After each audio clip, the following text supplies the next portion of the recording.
Sister, ট্রামের গান চেয়েছে। সকাল 8টার সময় স্যার আসবে, তখন ছুটি করে নিয়ে যাবে। ঠিক আছে সিস্টার। এখন কিছু খেতে পারবে? হ্যাঁ, খেতে পারবে। সারা রাত তুমি আমার কাছে ছিলা? না, বুঝছিল। লাও খেলাম। দেখো দিনি, ছেলেটুকের আমার কি অবস্থা করেছে। মানুষ ভালো হয়ে গেলে ভালো থাকতে দেবে নাকি? আমি খবর শোনার পরে সারা রাত ঘুমাতে পারিনি। ভোরবেলায় উঠে চলে এসেছি। তোমার শরীর এখন ঠিক আছে তো মধু? হ্যাঁ ঠিক আছে। কে আপনি?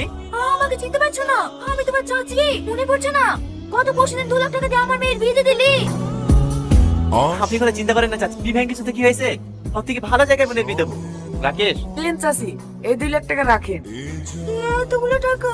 রাখেন রাখেন, আমরা ছেলে দেখছি, আপনারাও দেখেন। যত তাড়াতাড়ি হয় বোনের বিয়েটা দিয়ে দেবো। মানে এইসব নিশ্চয়ই ওই ছেলেটার কাজ।